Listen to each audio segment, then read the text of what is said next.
안녕하세요. 매일 묵상. 오늘은 신명기 21장 1절부터 23절 말씀 보도록 하겠습니다. 오늘 주일 저녁에 지금 이 녹화하고 있는데요. 계속해서 이렇게 말씀을 매일같이 생각하고 묵상하고 또 나눌 수 있다는 게 참 감사하다 하는 생각이 듭니다. 네, 어쨌든 시작해보죠. 23장은요, 공동체에서 일어나는 여러 일들, 그러니까 이스라엘 집단 내에서 있는 여러 가지 끔찍하고 안 좋은 일들을 어떻게 법적으로 처리해야 하는지 하나님께서 규례들을 가르쳐 주시는 장면이거든요. 내용 한번 보겠습니다. 1절부터 보죠. 내 하나님 여호와께서 내게 주어 차지하게 하신 땅에서 피살된 시체가 들에 엎드러진 것을 발견하고 그 쳐 죽인 자가 누구인지 알지 못하고는. 그러니까 19장에도 이제 살인자에 대한 규례가 있는데, 그거는 이제 범인을 알았을 때, 범인을 발견하고 수사 끝에 이제 찾아냈을 때에 어떻게 처리해야 되는지에 대해서 이야기를 하는 반면에, 여기서는 이제 범인을 못 발견한 거예요. 근데 시체는 있네? 그러면 이제 어떻게 해야 되느냐? 그럼 그냥 보통 버리잖아요. 근데 그렇지 않습니다. 규례가 있어요. 처리 방식이 있습니다. 너희의 장로들과 재판장들은 나가서 그 피살된 곳의 사방에 있는 성읍의 원근을 잴 것이고, 그러니까 살인자가 멀리 못 도망갔을 거라고 생각하는 거죠.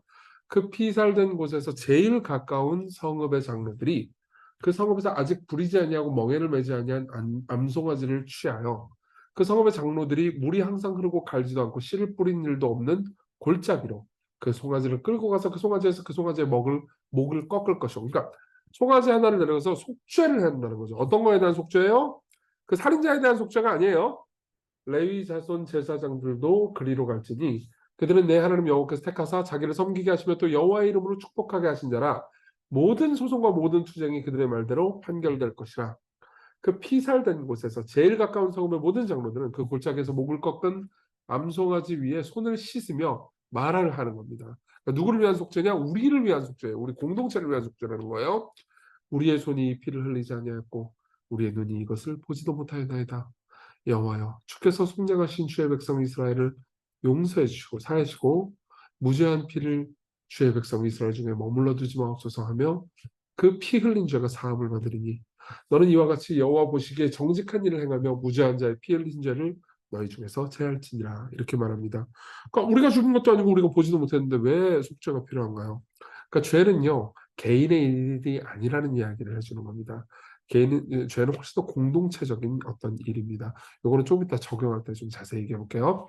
10절 봅니다. 네가 나가서 적군과 싸울 때 네 하나님 여호와께서 그들을 네 손에 넘기심으로 네가 그들을 사로잡은 후에 네가 만일 그 포로 중에 아리따운 여자를 보고 그에게 연연하여, 그러니까 사랑을 해서 아내를 삼고자 하거든. 그러니까 전쟁을 했는데 이제 이겼어요. 이겼는데 어떻게 하다 보니까는 이제 포로를 잡게 되는데 그 포로 중에 여자가 있어요. 여자를 마음껏 겁탈하고 막 성적인 놀이개를 삼으면 안 돼요. 아내를 삼아야 됩니다. 예. 아내를 삼지 않으면 절대로 건드리면 안 되는 거예요. 그러니까 이건 고대 근동의 다른 법이랑 현격하게 다른 아주 인권을 존중하고 보호하는 방식의 법이었습니다. 그럼 어떻게 하느냐? 집으로 데려가야 돼요. 예. 피난민 수용소에다 몰아놓고 성적인 뭐 놀이개로 무슨 뭐 창녀촌 이런 걸 만들면 절대 안 됩니다. 집을 데려가야 됩니다. 그리고 머리를 밀고 손톱을 베고 또 포로의 의복을 벗고 집에 살립니다. 이거는 이제 신분이 바뀌었다는 것을 말해주는 거죠. 이 더 이상 포로 아니에요? 아니에요. 그 부분을 위해 한 달 동안 애곡한 후에 네가 그에게로 들어가서, 그러니까 한 달 동안 슬퍼해야 돼요. 왜? 그러니까 정서적으로 상대를 위하는 시간을 가지는 거죠. 그리고 그에게로 들어가서, 그러니까 그 전까지는 성관계를 가지면 안 되는 거예요. 한 달 동안 애곡을 하고 그리고 그의 남편이 되고 그는 내 아내가 될 것이요. 그러니까 성적인 놀이개는 절대 안 된다. 결혼을 해서 관계를 맺어야 된다. 이런 거죠. 그 후에 네가 그를 기뻐하지 아니하거든 그의 마음대로 가게 하고 결코 돈을 받고 팔지 말지라. 네가 그를 욕보였은즉 종으로 여기지 말지니라. 그러니까 이제 나중에 이혼하게 되더라도 절대로 종으로 팔면 안 되고 사람으로 귀한 하나님의 형상으로 대우해야 된다는 거죠. 여기서 어떤 사람들은 그럼 이혼해도 되나요? 이렇게 생각하는 분들이 있는데 그런 의미는 아닙니다. 오히려 그러니까 나중에 예수님께서요 이렇게 이야기를 해요.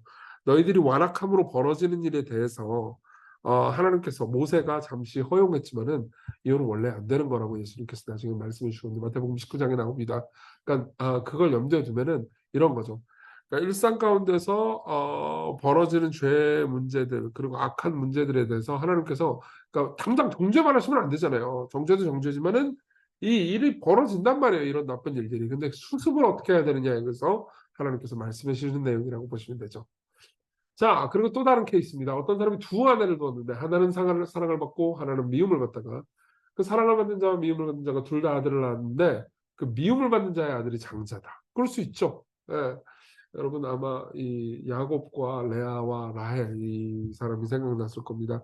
아마도 이 모세도 이 얘기를 할 때 야곱 생각이 났을 겁니다. 근데 어쨌든 자기의 소유를 그의 아들들에게 기업으로 나누는 날에 그 사랑을 받는 자의 아들을 장자로 삼아 참장자 곧 미움을 받는 장자의 아들보다 앞세우면 안 된다는 거예요. 예, 그러니까 실제로는 차자인데 내 이쁜 마누라한테 나왔으니까 내가한테 더 이쁜 자식 얘가 장자권을 가지겠어 이러면 안 된다는 겁니다. 왜냐하면 그럼 가정불화가 생기고 고통스러워지잖아요. 반드시 그 미움을 받는 자의 아들을 장자로 인정하여 자기의 소유에서 그에게는 두 몫을 줄 것이니 그는 자기의 기력의 시작이라 장자의 권리가 그에게 있습니다. 그러니까 불합리하게 감정만으로 누군가를 차별해서는 안 된다는 거죠. 자, 이걸 보면서도 여러분들은 어떤 분들이 이렇게 생각할 수 있을 거예요. 그러면은 성경은 이 중혼을 허용하는 건가요? 아니 뭐 결혼 안에 둘이 있어도 되나요? 아니 그런 의미가 아니야. 아까랑 똑같은 겁니다. 그러면 안 되지만 그런 악이 범하여질 때 어떻게 수습을 해야 되느냐에 관한 문제라는 거죠. 또 있습니다. 사람에게 완악하고 패역한 난도 있어. 그 아버지의 말이나 그 어머니의 말을 순종치 아니하고 부모가 징계해도 순종치 아니하거든. 그 부모가 그를 끌고 성문에 이르러. 그러니까 보세요. 보통 로마법에도 이게 나와 있는데요. 로마법에도 누군가 아버지의 권위에 불순종하고 대드는 아들이 있잖아요. 특히 여기 패역한 아들이라는 것은 그냥 단순히 말 안 들었다는 정도가 아니고 우상을 숭배하고 아주 끔찍한 일들을 했다라는 의미예요. 그럼 보통은 로마법이나 이런 걸 보면은 그냥 뭐 재판도 받을 필요 없어요. 그냥 아들을 죽여버릴 수 있었습니다. 아버지에게는 그런 권한이 있었어요. 고대 근동에서는 그랬습니다. 그러나 어떻게 돼요? 재판을 받으러 가야 됩니다. 성문은 재판받는 곳이었어요. 그래서 그의 부모가 그를 끌고 성문에 이르러 그 성읍 장로들에게 나아가서 그 성읍 장로들에게 말하기를 우리의 이 자식은 완악하고 패역하며 우리 말을 듣지 아니하고 방탕하며 술에 잠긴 자라면 그 성읍의 모든 사람이 그를 돌로 쳐 죽일지니 이같이 내가 너희 중에서 악을 제하라. 그러면 온 이스라엘이 듣고 두려워하리라. 이것도 마찬가지죠. 그러니까 자녀라 하더라도 패역하잖아요. 그러면은 하나님께서 징계하시고 벌하신다. 심판하신다. 이렇게 이해를 하시면 되겠습니다. 사람이 만일 죽을 죄를 범함으로 네가 그를 죽여 나무 위에 달거늘 그 시체를 나무 위에 밤새도록 두지 말고 그날에 장사하여 내 하나님 여호와께서 내게 기업으로 주시는 땅을 더럽히지 말라. 나무에 달린 자는 하나님께 저주를 받았습니다. 이렇게 이야기를 합니다. 그래서 그런 식으로 그러니까 맞아가지고 죽은 사람들 있잖아요. 혹은 십자가형은 그 당시에 없었겠지만은 나무에 달린 자 있잖아요. 그런 사람들은 잘 처리해라. 이런 이야기를 해주는 거죠. 자, 여러 내용들을 좀 살펴봤는데요. 전체적인 적용 한 두 가지만 하겠습니다. 첫째는 죄에 대한 공동체적 저항이에요. 보세요. 이 실론을 알지 못하는 시체를 처리하는 방식이 대단히 독특하잖아요. 아니 장로들이 잘못한 것도 아닌데 가깝다라는 이유만으로 송아지를 잡아서 속죄의식을 하면서 용서해달라고 말하죠. 그건 뭘 보냐면 죄에 대해서는 공동체적 책임이 있다는 겁니다. 한 명이 죽었어도 우리는 모든 공동체적 책임을 져야 돼요. 왜냐하면 그만큼 특히 살인죄는요. 인간이 하나님의 형상이기 때문에 존귀한 존재이기 때문에 그냥 누가 죽었군 그러면서 넘어가면 안 된다는 거죠. 우리도 뉴스 볼 때 그냥 뭐 죽었구나 그러면서 흔히 있는 일이지 그런 식으로 생각해서는 안 됩니다. 크리스토퍼 라이트라는 학자는 이렇게 말합니다. 이 율법에서 주목해야 할 부분은 공동체 전체가 사회 지도자, 사법 지도자, 종교 지도자를 통해 한 인간의 죽음에 대해서 보여야 하는 반응이다. 우리 사회에서 행사는 공적 회개의 대상이 되지도 않을 뿐더러 뉴스거리라도 되려면 아주 섬뜩하고 충격적이어야 한다. 우리는 피 흘린 죄에 대한 집단 책임 개념을 고스란히 잃었을 뿐 아니라 생명의 존엄성에 대한 의식마저 갈수록 잃어간다. 여러분 보세요. 우린 너무 개인주의화 돼서 누가 죽었든 누가 죽지 않았든 내 책임이 아니면 도외시하는 경향이 있습니다. 그렇지만 그렇게 생각해서는 안 돼요. 특히 여러분들이 이걸 좀 적용을 해보자면 사회의 문제 그리고 교회의 문제에 대해서 지도자들만 욕해서는 안 됩니다. 물론 지도자가 잘못해서 그럴 수 있겠죠. 그렇죠? 대통령의 문제다, 뭐 여당의 문제다, 내 야당의 문제다 이런 얘기를 할 수도 있겠지만 판단할 수 있죠. 그렇지만 우리 공동체 모두의 문제다라고 생각하면서 하나님께 기도할 수 있어야 됩니다. 교회 공동체는 더더욱 그렇겠죠. 예.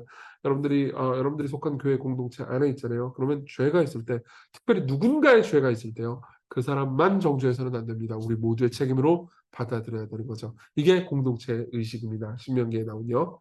그리고 둘째로 예수 그리스도를 바라봅시다. 마지막에 보면은 패역한 아들을 죽이는 규정을 보죠.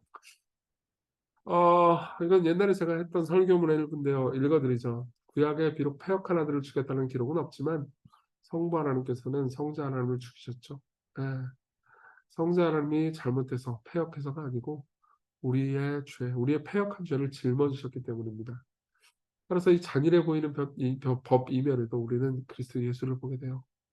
그리고 사도 바울은요, 실제로 이렇게 말한 적이 있습니다. 그리스도께서 우리를 위하여 저주를 받은 바 되사 율법의 저주에서 우리를 속량하셨으니 기록된 바 나무에 달린 자보다 저주 아래 있는 자라 했습니다. 이거죠. 23절이죠. 나무에 달린 자는 저 하나님께 저주를 받았습니다. 이 23절을 바울은 인용합니다. 인용하면서 그것이 사실 예수 그리스도의 죽음을 가리키는 거라고 말하죠. 네. 이 모든 이는 우리를 대신해서 수치스러움과 고통을 당하시고 나무에 달려 죽으신 그리스도를 생각나게 합니다. 모든 엄한 율법을 지켜야 하는 우리는 율법을 버렸지만 구주께서 율법을 지키시고 율법을 버린 우리를 대신해서 사형을 당하셨죠. 네. 그분이 여러분들을 사랑하십니다. 그리고 우리에게 공동체를 주셨어요. 그러니까 어떻게 해야 되겠습니까? 우리 역시 공동체를 위해서 기도하고 공동체에 속하고 공동체의 죄에 대해서 누군가 다른 사람의 죄에 대해서 같이 회개하는 사람들이 되어야겠죠? 우리 같이 기도합시다. 죄가 공동체적인 오염과 악을 가져다 준다는 것을 보았습니다. 죄를 미워하고 하나님을 신뢰할 수 있도록 특별히 공동체에 어려운 일이 있을 때 그것을 위해서 기도할 수 있는 사람이 되게 해주십시오. 그리고 우리가 공동체를 통해서 교회를 위해서 통해서 복음과 하나님의 뜻을 더 잘할 수 있도록 우리 교회를 위해서 그리고 교회 안에서 우리가 복음을 더 잘할 수 있도록 개인을 위해서도 같이 기도합시다.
기도하겠습니다.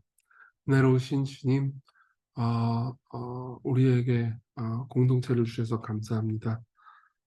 나 혼자만 있으면 우리가 개인별로 떨어져 있으면 나 외에 다른 생명에 대해서는 하찮게 여겼을 겁니다. 그러나 우리가 서로가 있음으로 말미암아 서로를 소중하게 여기게 하시고 그렇게 소중하게 여기는 기쁨으로 서로를 섬기게 하심을 인해 감사합니다. 우리가 그렇게 성장해 가게 해주세요. 예수님 이름으로 기도했습니다. 아멘. 네, 하나님의 은혜로 오늘 기쁜 하루 보내세요.